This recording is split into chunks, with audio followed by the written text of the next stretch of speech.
Bonjour mesdames et messieurs et bienvenue à votre bulletin de nouvelles du 10 juin 2019. Il fait beau, on a eu une très belle fin de semaine et aujourd'hui on en profite pour faire un bulletin de nouvelles à l'extérieur. Nous sommes présentement à la chapelle des Cuthbert et nous allons parler un peu de la chapelle. Nous allons rencontrer aussi Madame Moreau qui est l'artiste en résidence jusqu'à vendredi le 14 juin pour la chapelle des Cuthbert. Et dans un premier temps, nous allons rencontrer Xavier. Xavier est un de nos caméramans, journaliste à CTRB, mais c'est un passionné d'histoire aussi, oui, Xavier. Et je pense que la chapelle des Cuthbert aussi t'interpelle au niveau de l'histoire, au niveau de la valeur historique de la bâtisse ici. Oui, ça a une vraie valeur historique assez importante dans le coin parce que, en effet, à la grandeur du Québec, c'est la seule chapelle presbytérienne qui est une branche du protestantisme affiliée au calvinisme, donc qui était la religion des Anglais quand ils sont venus dans la province de Québec, parce qu'ici, c'est majorité catholique, il y a beaucoup d'églises, mais des chapelles protestantes, c'est très, très rare. Et encore en bon état, je pense que c'est ça qui est impressionnant. Oui, en très bon état, oui. En bon état. Ça a été rénové d'ailleurs plusieurs fois depuis sa construction. Et à ce que je crois, c'est James Cuthbert qui a décidé d'ériger cette chapelle-là. Oui, effectivement. Donc, il l'a fait ériger un an après le décès de sa femme, Catherine Cairns. Et c'était en fait pour lui rendre hommage et pour pouvoir l'enterrer parce qu'à l'époque, il n'y avait pas de cimetière protestant à Berthierville. Donc, on l'a enterré dans cette chapelle. Et par la suite, donc, il s'est construit un cimetière protestant où la majorité de ses fils et de ses filles vont être inhumés, donc dans le cimetière protestant, mais sa femme ne sera jamais dégagée de cette église, elle va y rester enterrée. Okay. Donc, ça fait un lieu assez spécial. Et maintenant, le lieu sert... quelle est la fonction du lieu ici maintenant? Ben, en fait, tout le monde peut le visiter en cette belle journée ensoleillée. Donc, on peut y aller. Il y a beaucoup d'expositions, notamment des expositions d'art, des activités aussi. Même les écoles, je pense, primaires et secondaires peuvent compléter leur cours d'histoire en venant ici. Donc, ça fait un lieu assez rassembleur pour la communauté pour renouer avec son histoire aussi. Bon, ben, je te remercie beaucoup, Xavier. Ben, merci, Daniel. On vous invite justement à venir à la chapelle des Cuthbert du dimanche au dimanche. Elle est ouverte jusqu'à la fête du travail entre 9h et 6h. Et jusqu'au 14 juin, bien, c'est la résidence de Geneviève Moreau que nous allons rencontrer en deuxième partie. Merci. Merci beaucoup, Xavier, de cette courte entrevue. En deuxième partie, justement, d'entrevue, nous allons vous présenter la rencontre que nous avons eue avec Mme Geneviève Moreau, qui est l'artiste en résidence pour cette première exposition à la chapelle des Cuthbert. Comme on vous a parlé en première partie d'émission, nous sommes à la chapelle des Cuthbert et nous avons pour la première fois à la chapelle un artiste en résidence. Bonjour, Mme Moreau. Bonjour. Ça va bien? Bien. Bienvenue. Merci de nous accueillir dans votre aire de travail. Oui. C'est un petit peu plus particulier.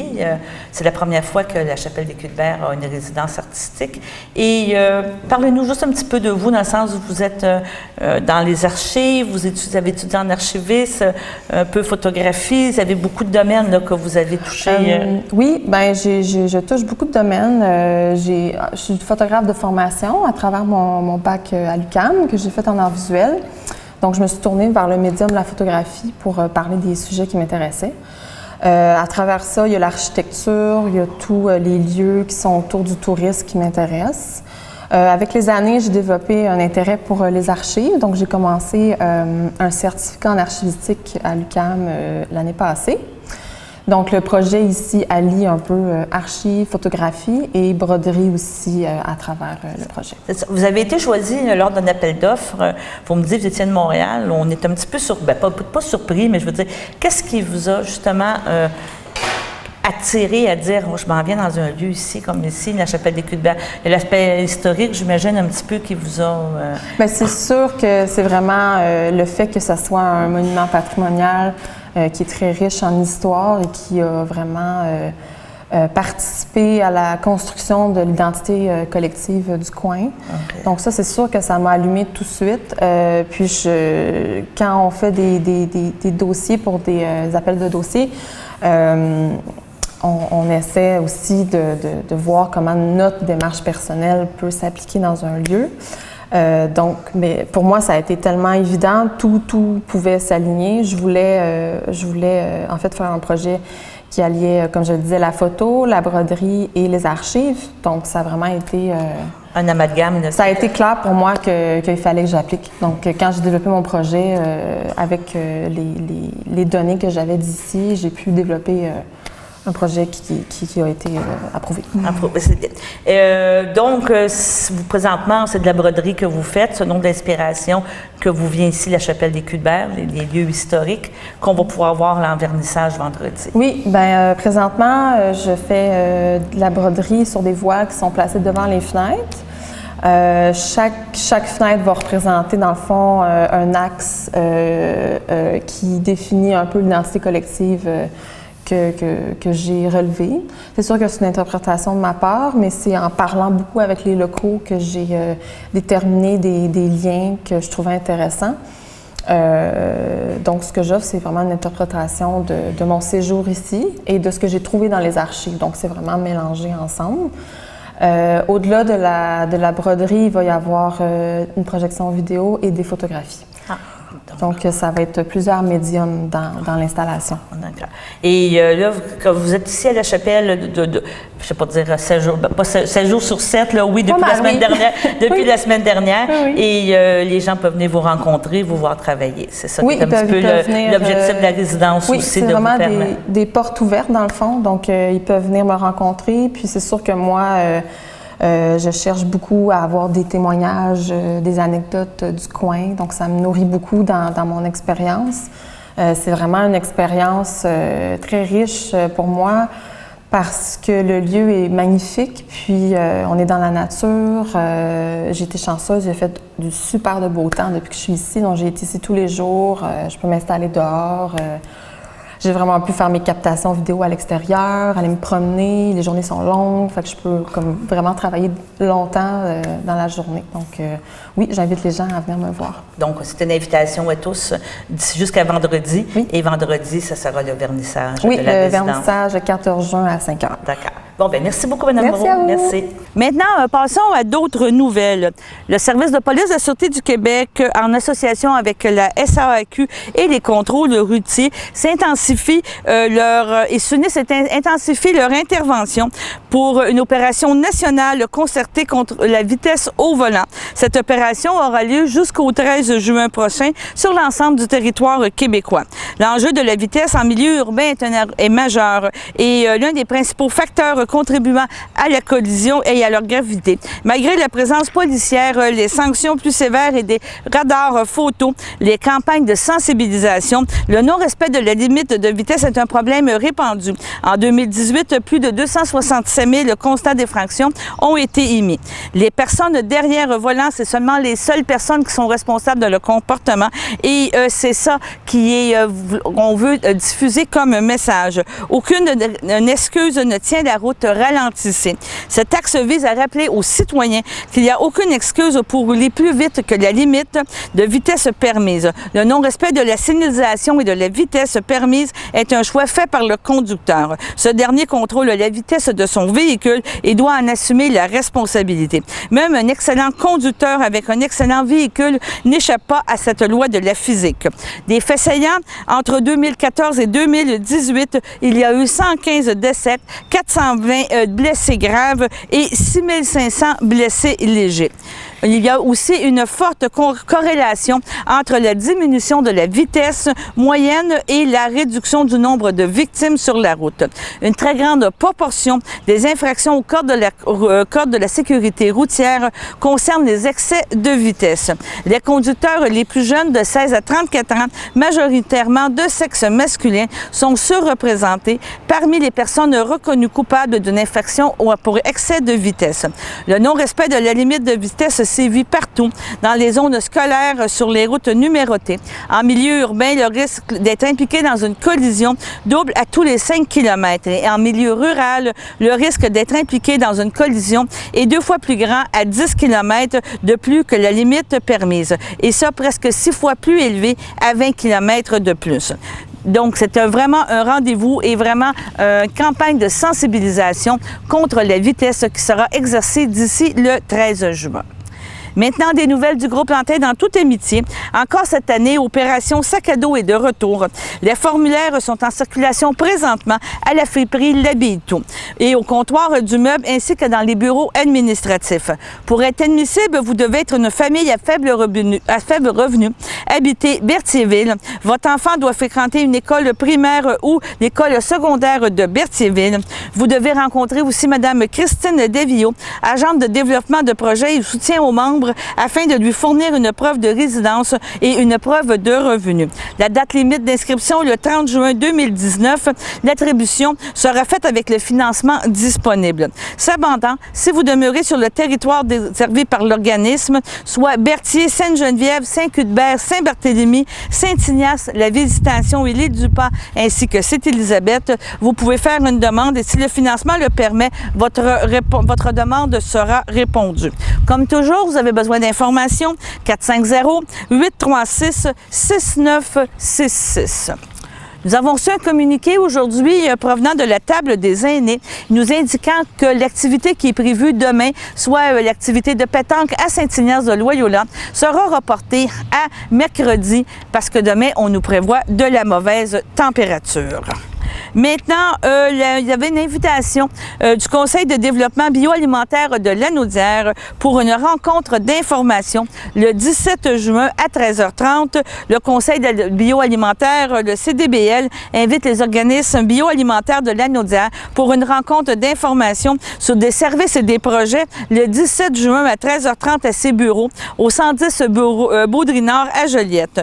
L'ordre du jour de cette rencontre, les axes de développement économique sont la concertation, l'innovation produits et procédés, agrotourisme et tourisme gourmand, promotion et mise en marché.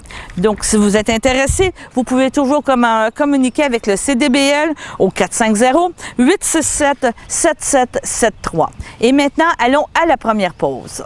CTRB innove en vous invitant à des sorties culturelles en autobus de luxe. Mardi, le 27 août 2019, en matinée, le luxueux bateau d'escapade Le Grand Cru vous transportera sur le majestueux lac Memphremagog pour un inoubliable dîner croisière. Puis, dans l'après-midi, vous aurez droit à une visite au premier centre d'interprétation du savon artisanal au Québec. Par la suite, une visite aura lieu chez Gourmet par Nature pour une dégustation surprise.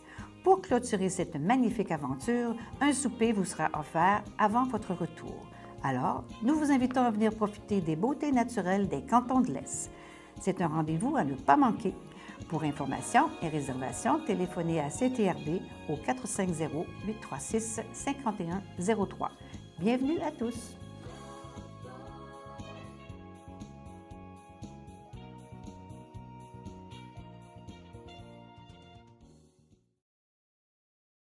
Le samedi matin, dès 9h30, nos téléspectateurs sont invités au Super Bingo télévisé diffusé de nos studios de Berthierville.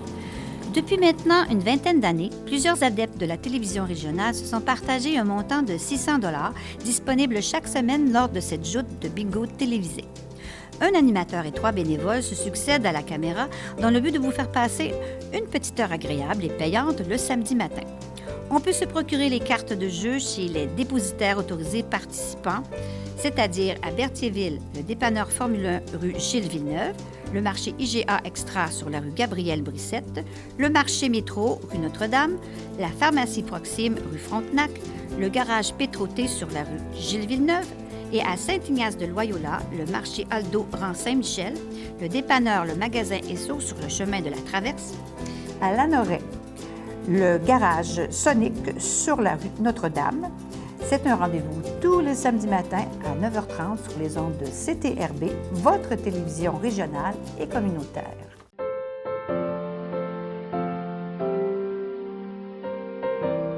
Pour aujourd'hui, le 10 juin, nous n'avons pas d'anniversaire à vous communiquer. Samedi, le 15 juin, à 19h30, au Centre culturel Desjardins à Joliette, aura lieu un spectacle solidaire avec le Crapaud. Suite à l'événement grave qu'il y a eu au Crapaud à Saint-Jean-de-Mathan et qui a touché au bâtiment, le Crapaud vous invite à une soirée bénéfice où plusieurs artistes seront présents dans le but de faire des fonds pour justement aider le Crapaud à renaître, et sans jeu de mots, de ses cendres. Une belle brochette d'artistes variés ont gracieusement accepté de participer à l'événement. On parle de Michel Rivard, Mamzelle Ruiz, le trio Yves Lambert Trio, Le Temps d'Antan, la chorale trad du Crapaud, Polywack, Robert Legault et les Mercenaires du Terroir, Jazz Apéro et plusieurs surprises. Les billets sont au coût de 35 $ ou 60 $ VIP. Vous pouvez communiquer avec le Crapaud au 450-886-1515. Avec la belle température qui nous rappelle que l'été arrive, on parle aussi de la Saint-Jean-Baptiste et comme toujours ici dans la région, vous savez, c'est à Saint-Ignace de Loyola que se tiendra la Saint-Jean-Baptiste le 23 juin au parc Albert-Saint-Martin. La semaine dernière, nous avons assisté à la conférence de presse qui parlait de l'événement. Écoutons justement la conférence de presse de cet événement. Alors, bonjour. En ma compagnie, j'ai M.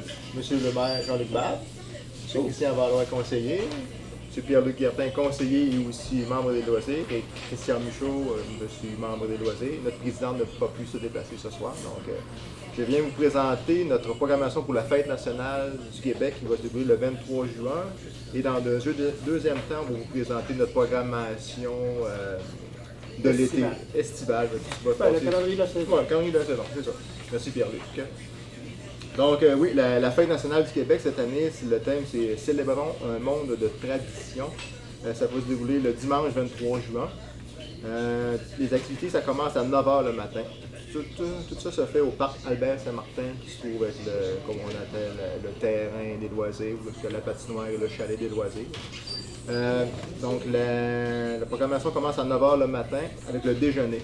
Contrairement à l'année dernière qui avait la messe avant le déjeuner, là vu que c'est un dimanche, la messe normalement se déroule à 10h30 le dimanche à Saint-Ignace, donc on fait vraiment à la même heure, à 10h30 la messe, mais cette fois-ci ça va être à l'extérieur, sous le chapiteau. Donc après le déjeuner, le monde va aller à la messe. Les déjeuners vont être servis de 9 à 11. De 9 à 11, c'est ça, merci. Et parallèlement à ça, à 10h, les jeux gonflables vont être installés sur le terrain de balle, parce que c'est gazonné, donc les enfants pourront jouer dedans de 10h jusqu'à à peu près 5-6h le soir, ça va être actif. Tout ça, ça reste, comme on l'a dit, ouvert durant la journée. Et bien sûr, on a une cantine qui va être sur place toute la journée jusqu'en soirée. On a le tournoi de pétanque dans l'après-midi.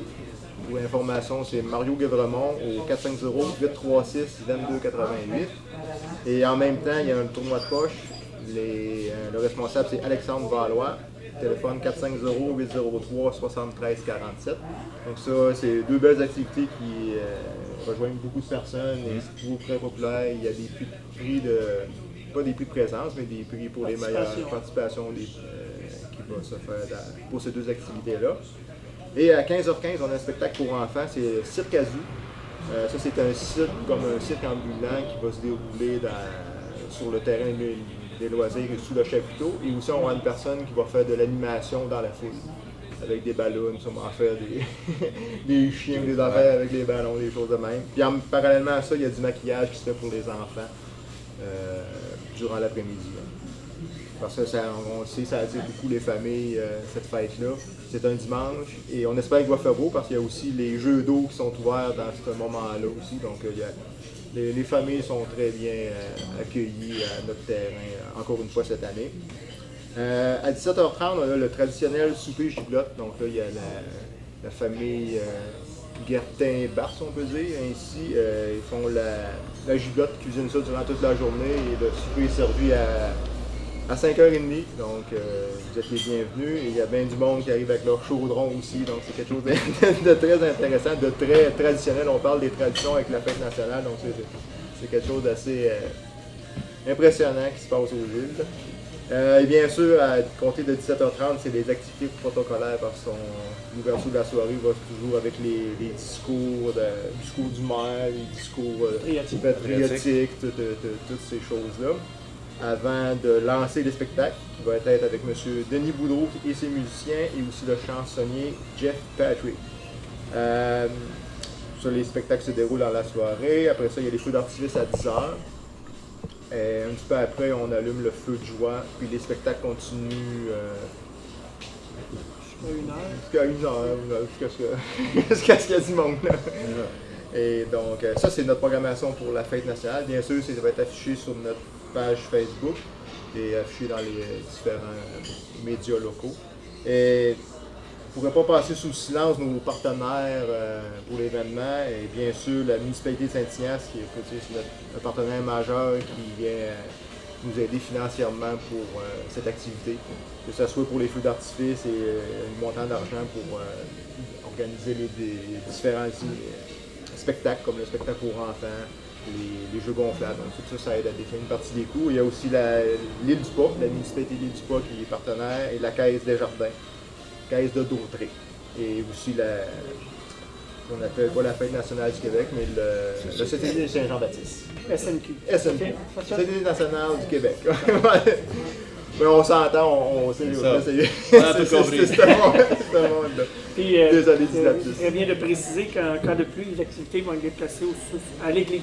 Oui, à l'église ou au sous-sol de l'église, on s'entend bien, c'est le fun parce que le déjeuner, ça peut se faire au sous-sol, mais même les tournois de poche et pétanque, peut-être pas pétanque, mais les poches, ça se peut jouer quand même dans le sous-sol. On verra pour la pétanque. Il ne faudrait pas oublier non plus que la boisson alcoolisée de l'extérieur ne sera pas tolérée. Ouais. Ça fait qu'on a un permis de vente de boissons, donc il va y avoir des agents de sécurité qui vont être tous là. Fait que, Ouais, c'est ça. aucune boisson alcoolisée de l'extérieur. C'est bien. Et je pense qu'on a fait le tour de la. Et aussi, moi, information générale, c'est notre secrétaire trésorier, Louis-Vincent Barthes, 450-271-6128. Donc, ça peut répondre à ces questions-là. Et si c'est possible aussi, on a demandé le soyer bleu, blanc, jaune. Les loisirs invitent à décorer vos demeures en les couleurs du Québec. Fait que, si les gens sont intéressés pour la fête nationale, ben, allons-y. Là, on va passer au calendrier des activités estivales. On pourrait dire quand même que ça se continue jusqu'au mois de novembre parce qu'on donne un aperçu de tout ce qui va se passer pour le reste de l'année. Et bien sûr, il y a des activités qui sont déjà commencées, comme les ligues de balle, la ligue masculine, pas seniors, mais le softball. Ça joue les lundis et jeudis soirs. Les filles, la ligue féminine, ça joue le mardi soir, et la ligue senior A, qui joue soit les dimanches ou les mercredis soirs, tout dépendamment de leurs horaires. Et une autre activité aussi qui est commencée, ça commençait ce soir, le 5 juin, donc c'est la ligue de volleyball. Donc je pense qu'il y a 7 équipes d'inscrites. Donc on a le terrain de volleyball qui est en arrière du terrain de base, du skatepark. C'est ça. C'est tout dans le même coin, ces activités-là. C'est intéressant. On est assez bien servi côté infrastructure aux îles. Et donc ça, c'est les deux activités qui sont comme en cours tout durant l'été. Et bien sûr, on va avoir comme à chaque année, les mercredis en musique. Malheureusement, je ne peux pas vous confirmer une date, là, mais on va avoir la roulotte Paul Bichonneau qui va s'en aller, c'est sûr, cet été. Et on a un chansonnier invité. Je sais qu'on parlait du 17 juillet, mais ça va être à confirmer. Je ne veux pas peut-être être coupé, mais c'est pas grave, mais c'est presque sûr que c'est le 17 juillet. Ça, on peut aller voir. On pourra aller voir, mais ça va, ça va être confirmé à ce moment-là. Et ça sera au Belvédère Serge Giroux qui se trouve être sur le bord, pas loin de la traverse. On prend la rue Saint-Laurent pour se rendre au parc. Au Belvédère Serge Giroux.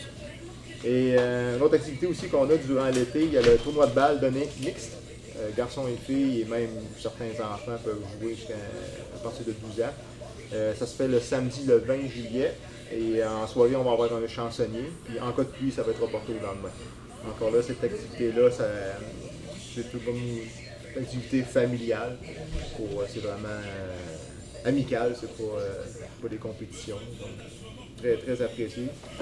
On a aussi les Olympiades, c'est pour les enfants de 4 à 12 ans. Ça va se faire le samedi 24 août.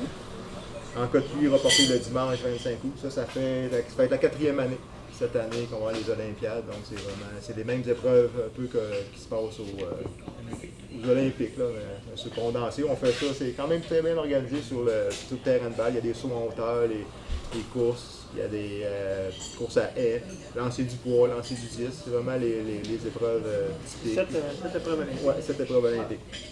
Et là-dessus, ben, tous les enfants des îles, c'est sûr, sont invités. Et ils ont le dîner fourni, les collations et tout est, comme on dit, tout est sur notre bras. Tout est gratuit. Tout est gratuit. Donc, c'est un peu pour ça qu'il y a différentes activités de financement, puis on a différents partenaires qui nous aident à organiser toutes ces choses-là pour faire vivre des belles choses à toute notre population. Ouais, c'est ça.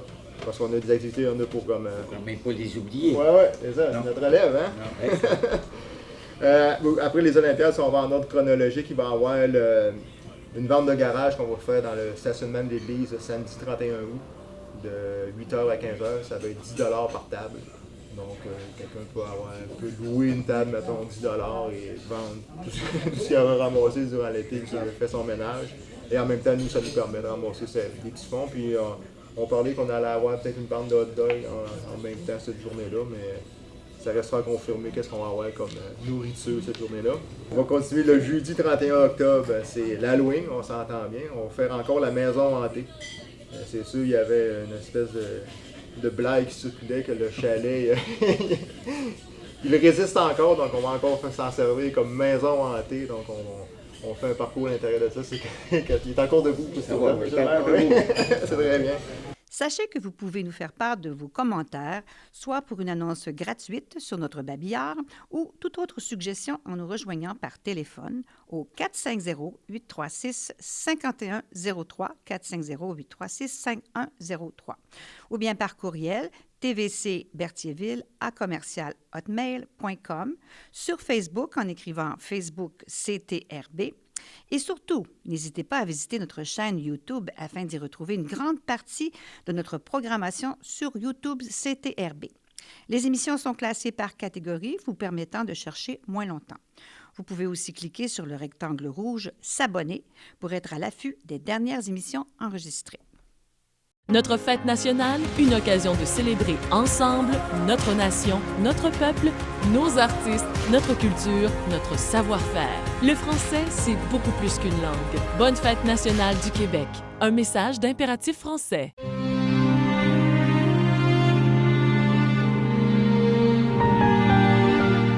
Au CHRDL de Saint-Charles-Borromée, le 3 juin, à l'âge de 94 ans, est décédée Mme Germaine Sylvestre, épouse de feu Julien Plante, demeurant à Saint-Ignace de Loyola.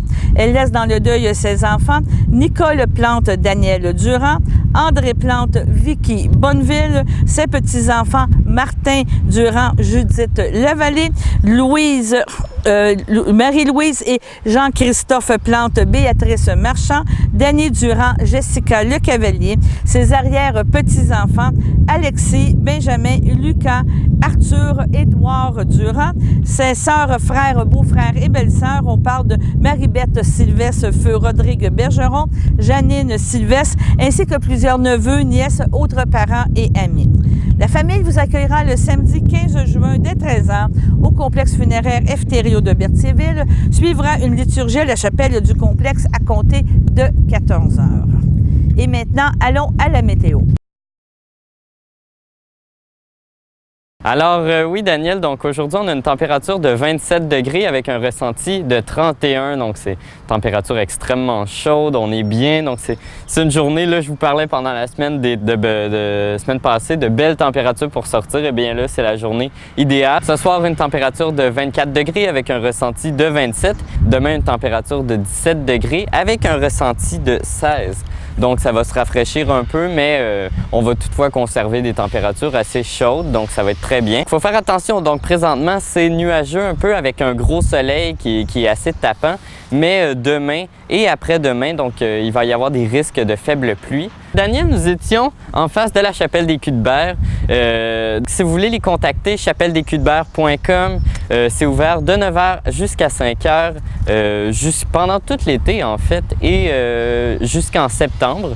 Donc c'est vraiment une belle occasion d'en profiter. Il va y avoir des expositions magnifiques. Et puis un bel endroit pour manger aussi. Il y a beaucoup de tables à pique-nique, donc je vous le recommande fortement. C'était votre bulletin de nouvelles du 10 juin. J'espère que vous avez apprécié. Donc, c'était Xavier et Daniel sur les ondes de CTRB, votre télévision régionale et communautaire. Donc, merci beaucoup.